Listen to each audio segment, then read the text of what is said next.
인간은 본질적으로 의미와 목적을 추구하는 존재입니다. 내가 무슨 일을 할 때 이게 나한테 무슨 의미가 있나, 내 인생의 목적은 무엇인가, 이것을 이제 항상 생각하면서 살아가는데, 우리는 단순히 어떤 돈을 번다든가 물질적인 풍요라든가 사회적인 성공을 넘어서 삶의 근원적인 질문에 대한 답을 갈망하며 살아가고 있습니다. 이런 갈망은 궁극적으로 존재의 창조주이신 하나님과의 관계 속에서만 온전히 해결될 수 있습니다. 이 사실을 우리가 분명히 알고 깨달음을 갖고 인생을 살아야 되겠습니다. 덴마크의 실존주의 철학자 키에르케고르는 그의 저서에서 죽음에 이르는 병이라는 그 책에서 인간이 절망에 빠지는 근본적인 이유를 하나님과의 관계 상실에서 찾고 있습니다. 키에르케고르는 인간이 아무리 노력해도 스스로 존재의 모순을 해결할 수 없고 하나님과의 관계 속에서만 진정한 자기 자신을 발견하고 절망에서 벗어날 수 있다고 생각했습니다. 하나님과 함께 살아가는 것은 단순히 종교적인 행위를 넘어서 인간 존재의 가장 깊은 갈망을 채우고 삶의 의미를 회복하며 진정한 자유와 평화를 누리는 궁극적인 길이라고 그는 말했습니다. 오늘 이 귀한 바이블 메시지를 통해서 우리가 하나님과 함께 살아간다는 것이 무엇이냐, 그것이 어떤 의미가 있느냐, 어떻게 하나님과 동행하는 삶을 실제적으로 살아갈 수 있는지에 대한 성경적인 지혜를 나누고자 합니다. 세상은 끊임없이 인간에게 홀로 설 것을 강요합니다. 현대사회는 개인의 자율성과 독립성을 최고의 가치로 여기면서 스스로의 힘으로 성공하고 문제를 해결할 것을 독려합니다.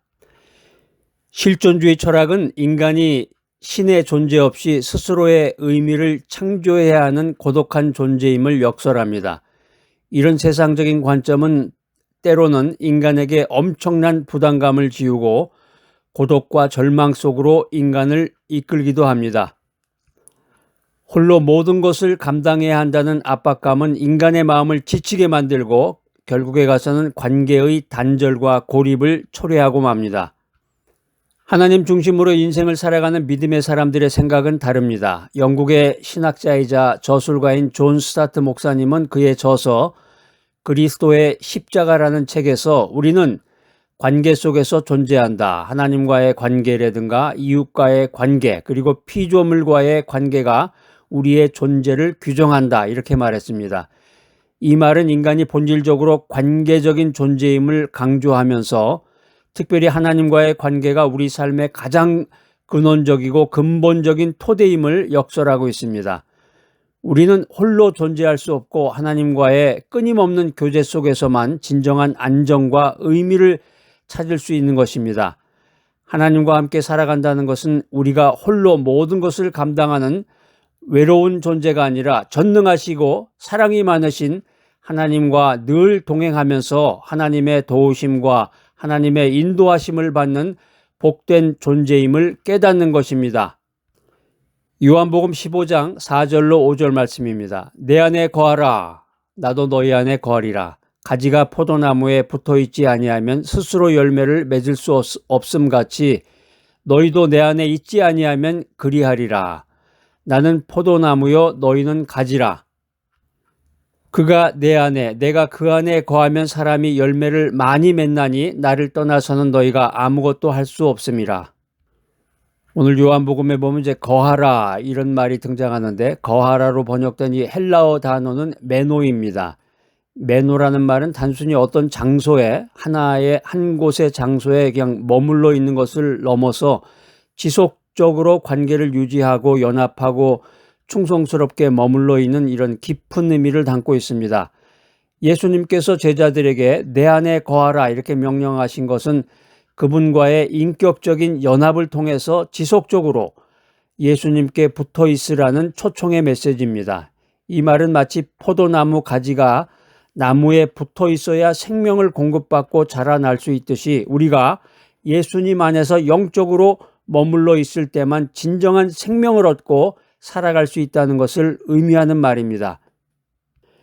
계속해서 열매라는 단어가 등장합니다. 열매라는 헬라어 단어가 카르포스입니다. 이 카르포스는 식물의 열매라든가 결과물, 어떤 성과라는 뜻을 가지고 있습니다.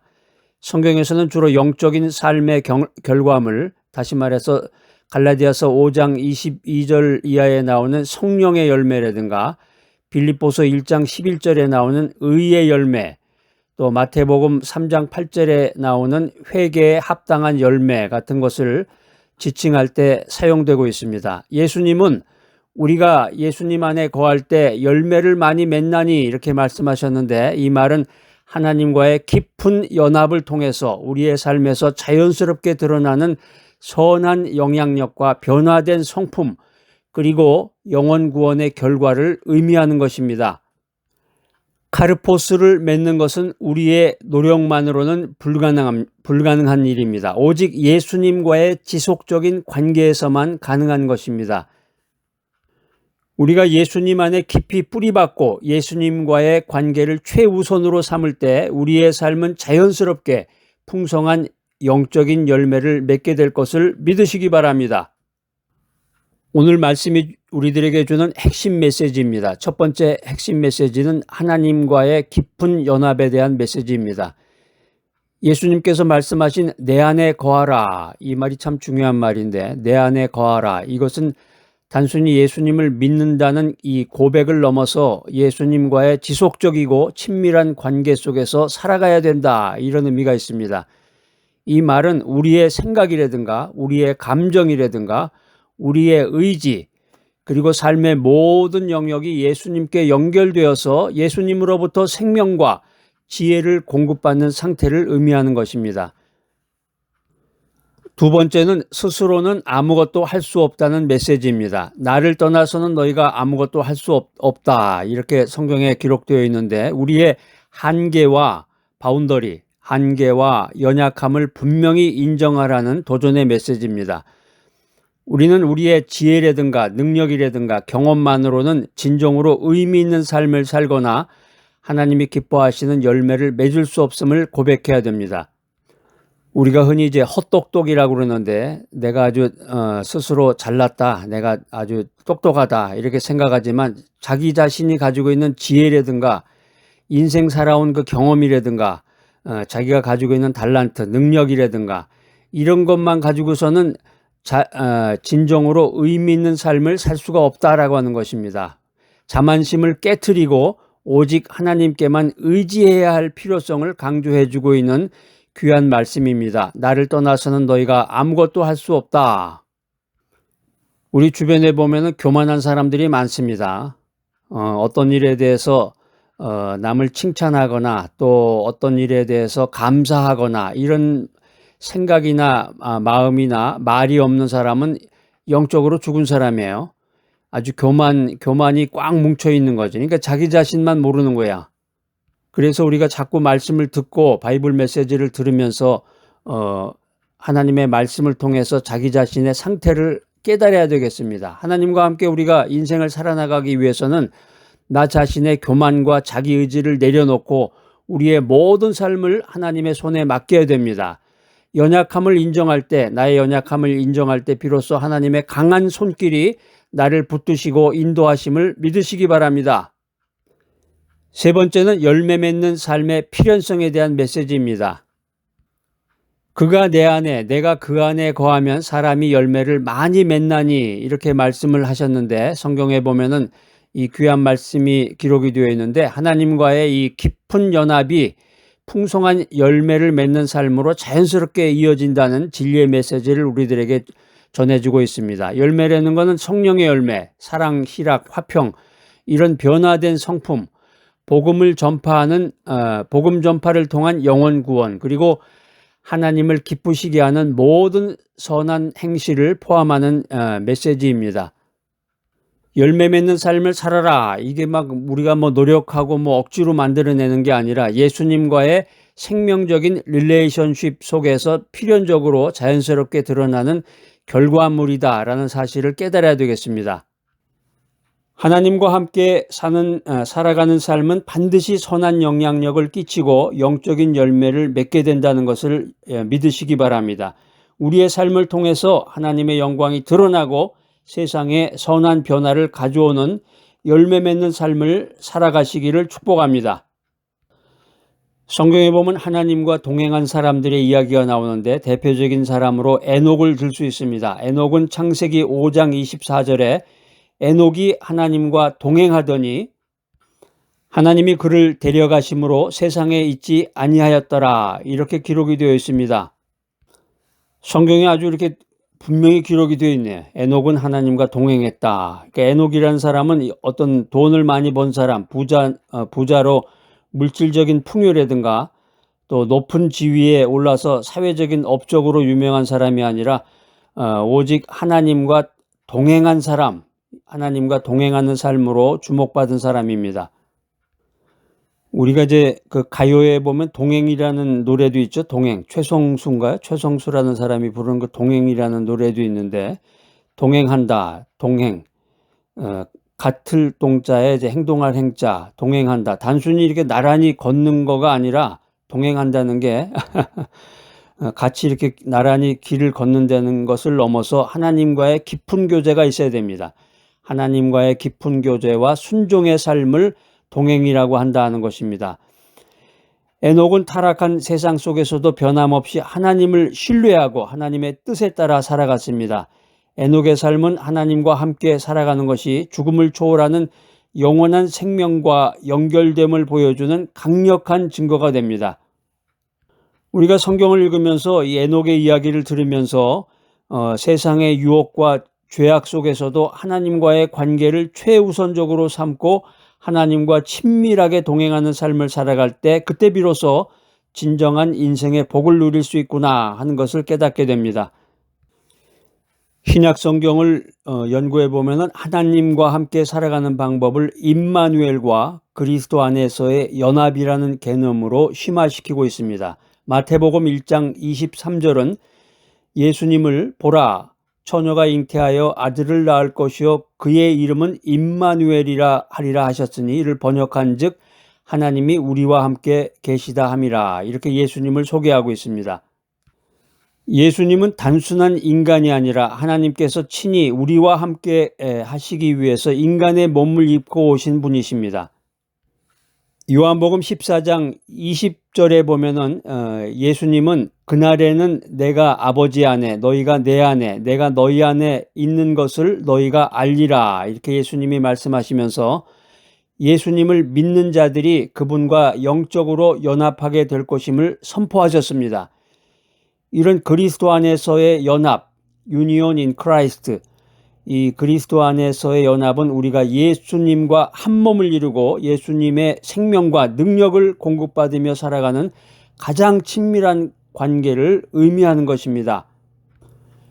우리가 하나님과 함께 살아가기 위해서는, 하나님과 함께 동행하기 위해서는 예수 그리스도를 통해서 하나님과의 깨어진 관계가 회복되었음을 믿어야 됩니다. 그리고 성령을 통해서 우리의 삶 가운데 거하시는 예수님과 끊임없이 교제해야 합니다.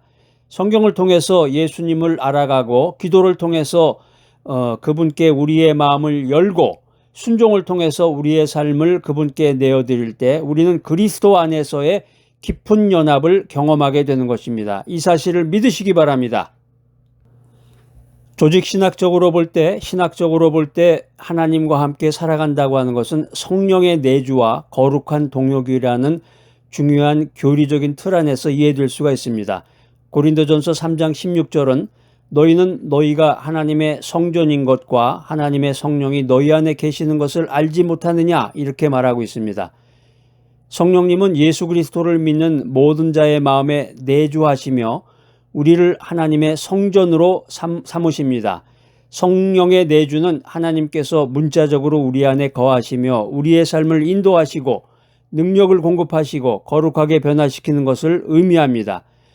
로마서 8장 26절은 이와 같이 성령도 우리의 연약함을 도우시나니 우리는 마땅히 기도할 바를 알지 못하나 오직 성령이 말할 수 없는 탄식으로 우리를 위하여 친히 간구하시느니라, 이렇게 말씀하시면서 성령님께서 우리와 함께 동역하시고 우리의 연약함을 도우시는 분이심을 보여주고 있습니다. 우리가 믿음 안에서 하나님과 함께 인생을 살기 위해서는 성령님의 내주하심을 인정하고 그분께 우리의 삶을 온전히 내어드려야 됩니다. 성령님의 음성에 민감하게 반응하고 그분의 인도하심을 따라 살아갈 때 우리는 죄와 유혹을 이기고 거룩한 삶을 살아갈 수 있는 것입니다. 또한 성령님과의 거룩한 동역을 통해서 우리는 우리의 힘으로 할 수 없는 하나님의 놀라운 사역들을 감당하게 됩니다. 할렐루야! 우리의 삶을 성령님께 의탁하고 그분과 함께 동역하는 것이 하나님과 함께 살아가는 실제적인 방법임을 믿으시기 바랍니다. 우리가 매일의 삶 속에서 실천할 수 있는 실천의 원리들, 첫 번째 원칙은 매일마다 말씀을 묵상하고 기도하라. 하나님과 함께 살기 위한 가장 기본적인 원칙이 있다 그러면은 매일마다 하나님의 말씀을 묵상하고 기도하는 시간을 갖는 것입니다. 어디 도서관에 가서 뭐 책을 100권을 읽는다든가 뭐 세계 일주를 한다든가 돈을 뭐 한 100억 정도를 모은다든가 뭐 이런 원칙이 아니라 매일마다 하나님의 음성을 들어라. 바이블 메시지를 매일마다 들어라. 그러니까 여러분들 바이블 메시지 들었다 말았다 그런 분들은 오락가락 하는 거야, 정신이. 병원에 침대에 누워가지고 그냥 막 호흡이 막 왔다 갔다 막 혈압이 올라갔다 내려갔다 막 떨어지고 막 이러는 거나 마찬가지죠. 제가 이제 유튜브에다가 이 동영상 바이블 메시지 동영상을 올렸는데 그 설정 부분에서 뭐가 잘못됐는지 제가 이제 사용하는 그 툴들이 있는데 이게 막 오락가락 막 하는 경우가 많아요. 그래서 그 전에 이제 어떤 분하고 대화 나눠보니까 이제 이게 설교 동영상에 보면 그 밑에 보면 더보기 기능, 더보기를 누르면 그 스크립트라는 게 나오죠. 그러면 이제 동영상에서 이제 사람 음성이 들리면 그 보이스를 자동으로 텍스트로 문자로 이렇게 쭉 옆에 이렇게 바꿔주는 게 있어요. 그러면 이제 소리를 들을 수 없을 때는 이제 그 문자로 된 것이 쭉쭉쭉쭉 밑으로 지나가니까 그 글자로 그걸 볼 수도 있죠. 근데 그 전에 걸 보니까 뭐가 잘못됐나 봐, 세팅이. 그래서 안 되다가 제가 이제 무슨 일이 있어가지고 그걸 다시 한번 점검해 보니까 뭐가 잘못된 것 같아서 눌러보니까 이제 다시는 회복이 된 것 같아요, 보니까. 그러니까 막 오락가락 하는 거야, 이게. 여러분들도 바이블 메시지 꾸준하게 이렇게 들으시다가 오락가락, 정신이 오락가락, 영혼이 오락가락, 믿음이 오락가락 이렇게 되면 안 됩니다. 하나님과 함께 살기 위한 가장 기본적인 원칙은 매일마다 오락가락 하지 말고 꾸준하고 성실하게 바이블 메시지를 들어야 돼.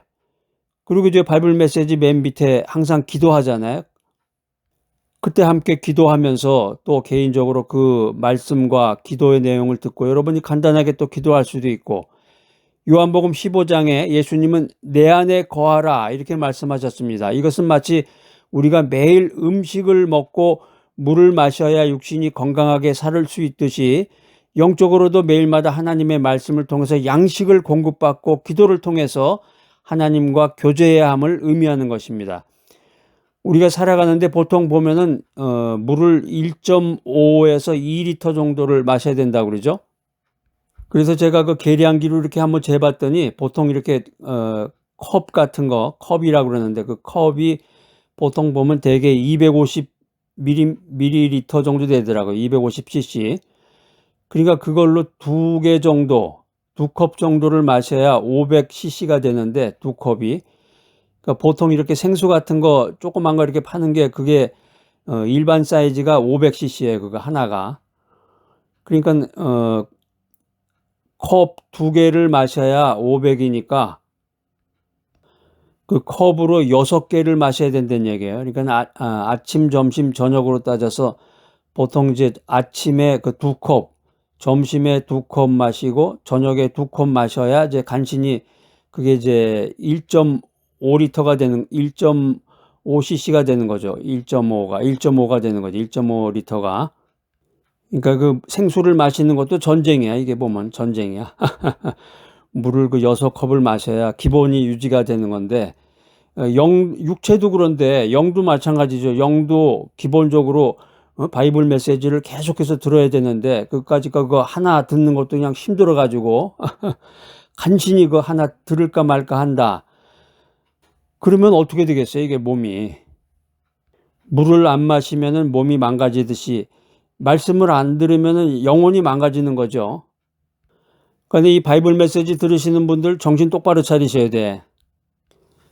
여호수아 1장 8절은 이렇게 기록하고 있습니다. 이 율법책을 내 입에서 떠나지 말게 하며 주야로 그것을 묵상하여 그것에 그 안에 기록된 대로 다 지켜 행하라.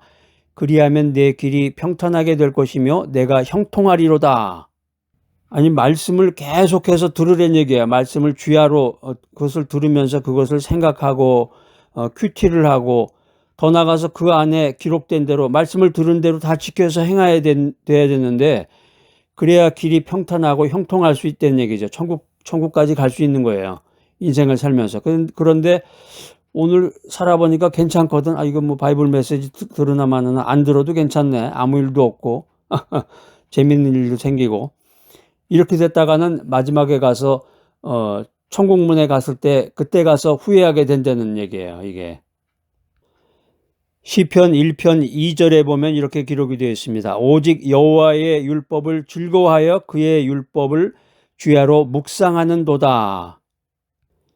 기도는 하나님과 대화를 나누는 것이고 말씀은 하나님께서 우리에게 전해주는 그 통로다.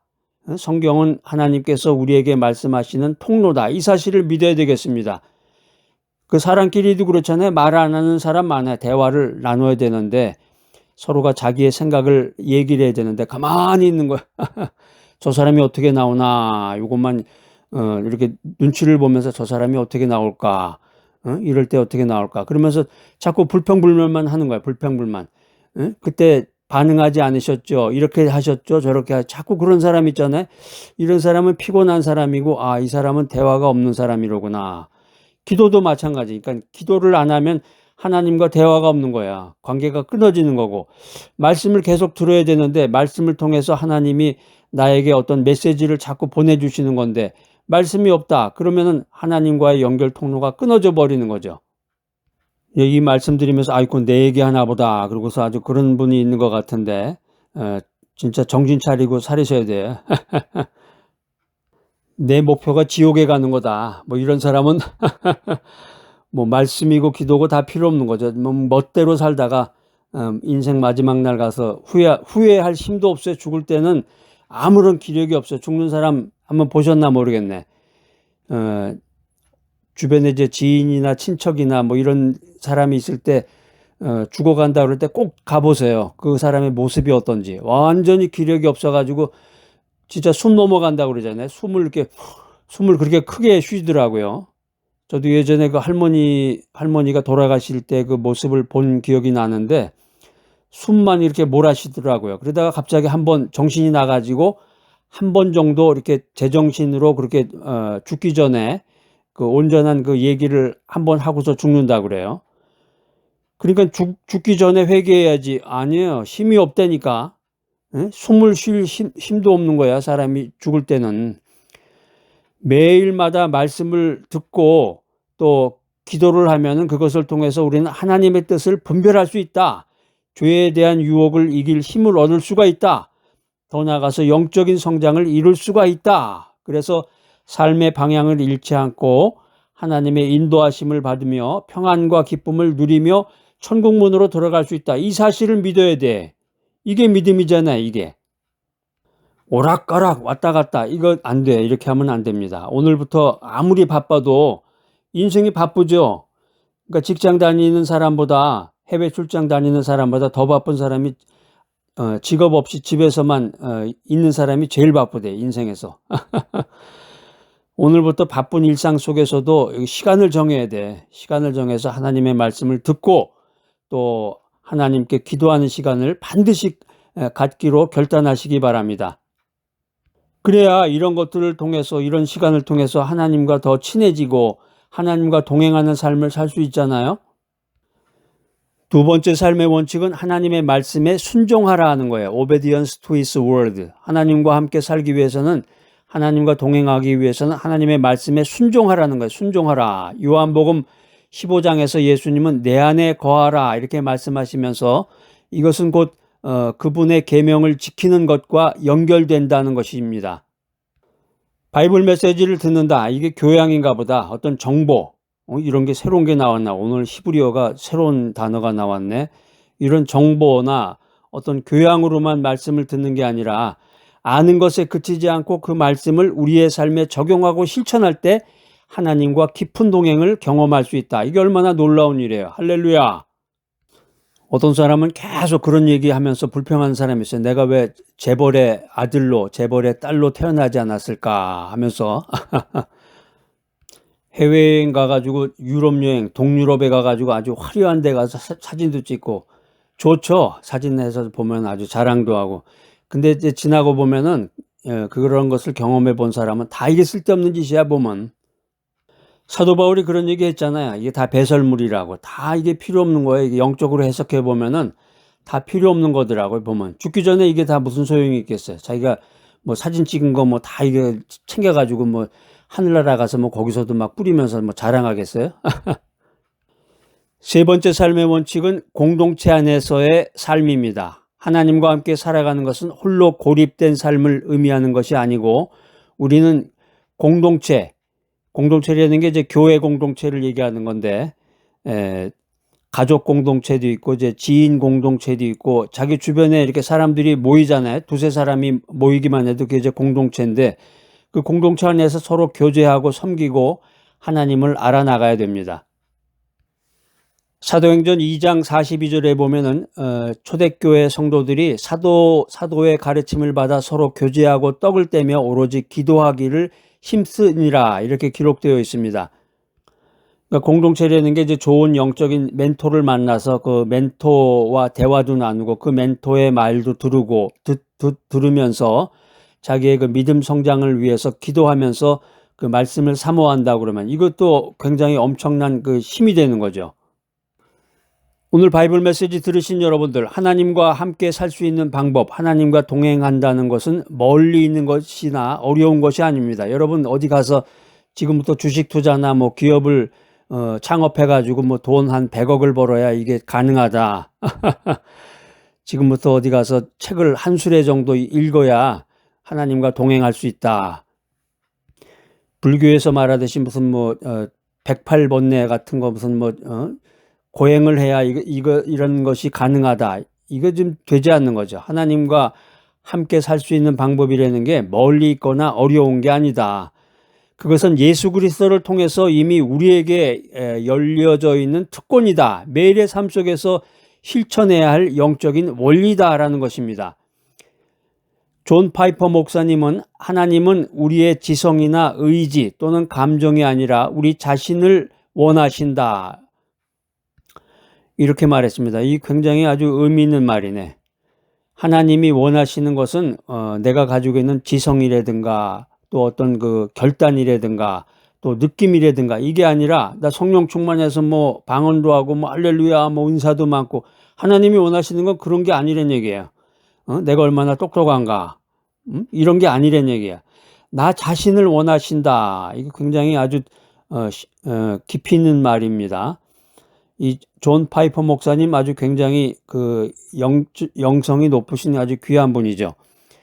이 존 파이퍼 목사님의 말은 하나님께서 우리의 형식적인 종교 행위가 아니라 우리의 전 존재를 통해서 하나님과의 친밀한 관계를 원하신다. 이런 깊은 의미를 담고 있습니다.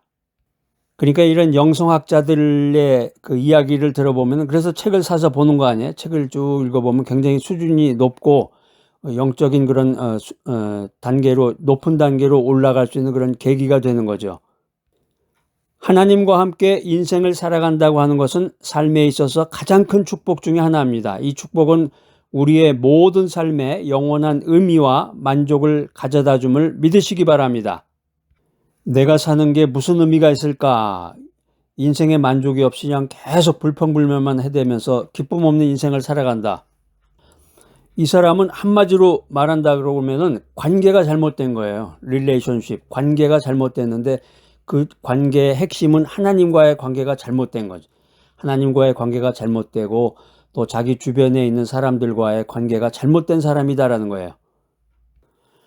오늘 이 바이블 메시지 들으시는 여러분들, 우리 인생의 주인이신 하나님과 동행하며 하나님의 인도하심과 사랑 안에서 진정한 평안과 기쁨을 누리기로 결단하는 여러분 모두가 되시기를 축복합니다.